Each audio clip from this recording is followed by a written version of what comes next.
This week's gospel reading from Luke is almost like a deja vu experience, since last Sunday's gospel lesson, as found in John's account of the resurrected Jesus' first appearance among his disciples, seems very similar. Although John continued with the story of Thomas, which Vicar Karen eloquently presented last Sunday, Luke gives his version of the event. Some may point to the differences and question the reliability of either Luke or John, or maybe both. But when you think about it, this is not that unusual. Often you can have several people witness the same event or happening, and later their recollections of the same experience will not be the same. It may lead you to ask yourself if they experienced the same event. Each may recall what happened in light of what their mindset allowed them to see or hear. The fact is, what we see and hear is processed and even unknowingly interpreted by all our previous experiences and emotions. Thereby, again, unknowingly see and hear that which our minds allow us to actually see and hear. The human being is not capable of being truly objective. This frailty of the human being is often taken advantage of by others who wish to manipulate us, and often ends up being brainwashing. The extreme usage of manipulation is used by dictators. The legal community relies on this seeming flaw of differing observations in making their courtroom cases. We see this being employed in the current case of the death of George Floyd, with the autopsy evaluations by coroners and medical examiners with differing results.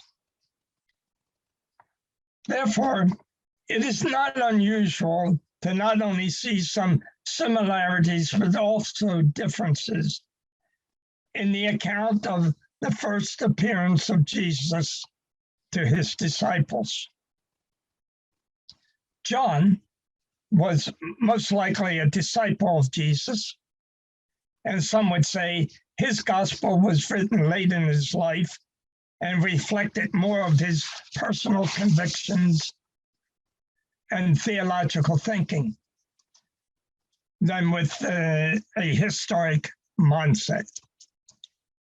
His writings tend to emote emotions as well as a theology of love, as revealed through Jesus as the Son of a living God. Therefore, he saw the highly emotional story of Thomas as important in Jesus' first and second appearance with the disciples as a gathered group. Now, on the other hand, Luke was not a Jew like the other early followers of Jesus. He was not a disciple. He was a Gentile who practiced medicine, a physician, so to speak. This led him to view man in terms of the actual. Thus, he wrote within a historical context, which is not only reflected in his gospel, but also his book of Acts. Since he was not present at this event, he would have been told about it by others who were present at the appearance of the resurrected Jesus. Perhaps he was even told about Thomas, but that story just did not resonate with him. His account was almost a matter-of-fact writing, as any reporter would write. In fact, he related the story about the human reactions of the disciples as a whole, not Thomas. Never did mention Thomas.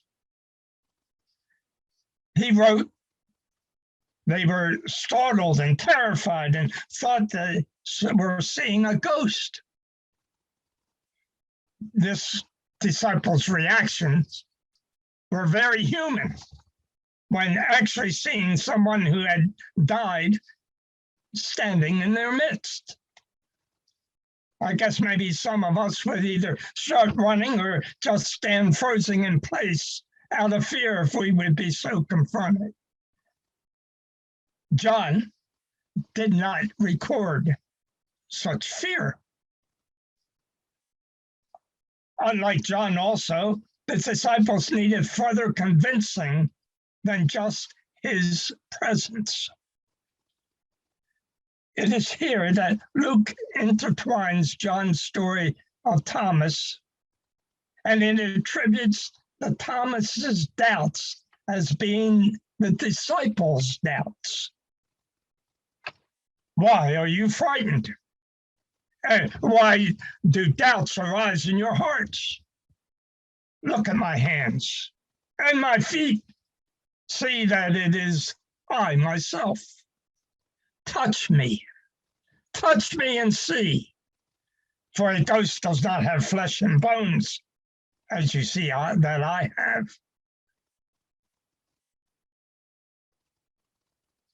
Julia, while in their joy, they were disbelieving and still wondering.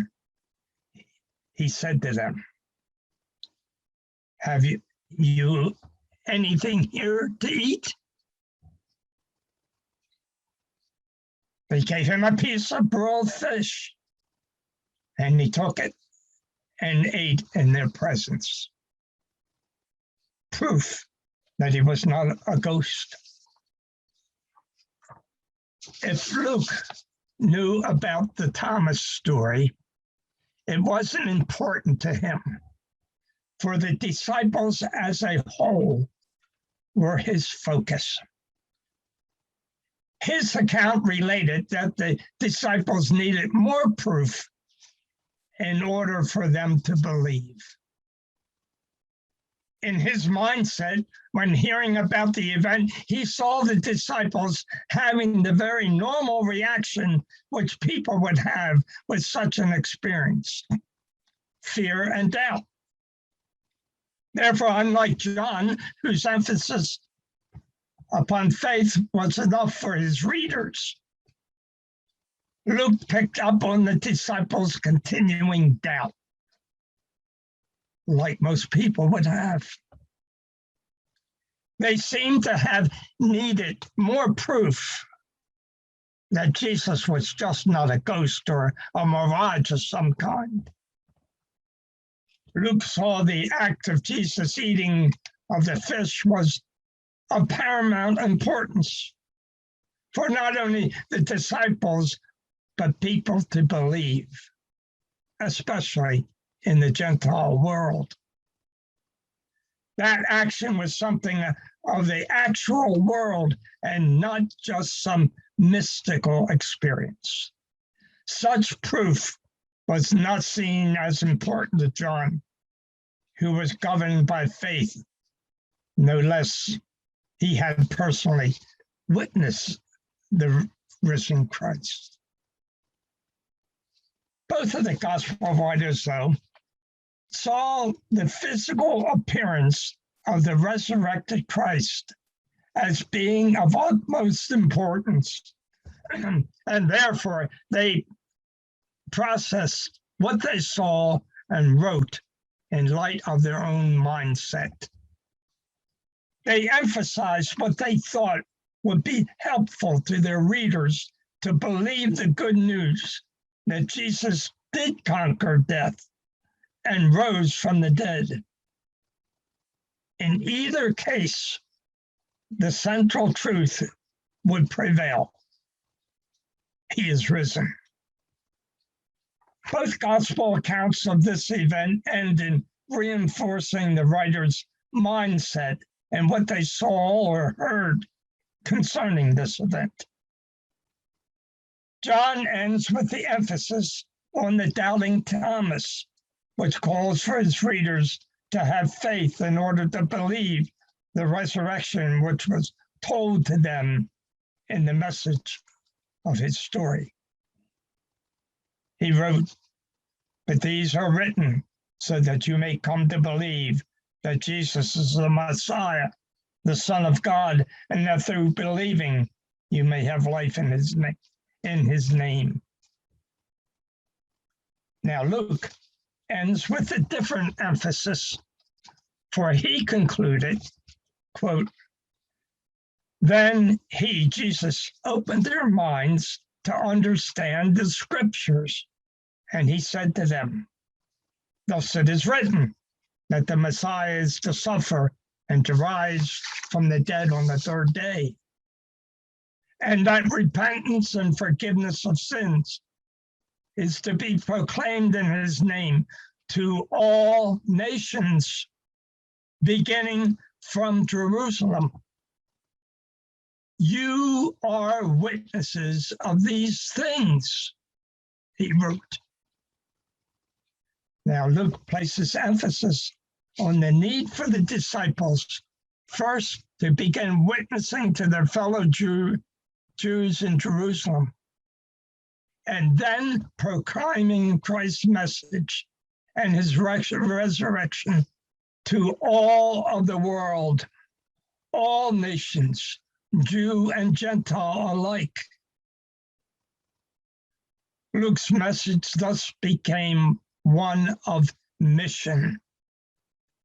Jesus revealed his resurrection to the disciples so that they first would be so convinced in the actual experience that they would then witness to this risen Christ. It was important for Luke to have the disciples truly believe. We often believe Paul to be the first to place the emphasis of spreading Christianity to the world of the Gentiles. But actually, Luke was before Paul to bring forth that the message of Jesus was not to be for all, was to be for all people, not just the Jews. It is reasoned that he followed through with this message by becoming a traveling companion of Paul in at least some of his missionary journeys into the Gentile world. We find this assumption in that the accounting of Paul's journeys in the book of Acts. Luke often made mention of we, and when he mentioned the journeys, we. I decided to write this sermon because so many may think that the Bible contradicts itself or is not accurate in its message. You know, it takes time and fortitude to come to the understanding of the what, whys, and wherefores, and the context of what was written in order to gain a thorough understanding of what on the surface may seem in conflict. By a thorough study, we will discover the real meaning or truth which is presented. Like in real life, the compilation and examining of the many mindsets who have witnessed an event will and eventually bring forth the truth. So it is with the reading and understanding of the Bible. You know, this is so important today when truths become falsehoods, because they are manipulated by personal wishes, ideologies, and self-aggrandizement. This is certainly true when the Bible is so often quoted to support misconceptions and falsehoods. We have seen the disastrous results when things are just taken on face value and believed without any validation or truthful backing. This is why Luke was so careful in recording this most important event in Christianity. We must also be most careful in believing what we may see or hear, as well as what we proclaim. You know, we are fortunate to have the witnesses such as John and Luke, so that we can, through faith and understanding, proclaim the good news that he is risen. In order for us to know the truth that God is a God of love for all of us. All of us.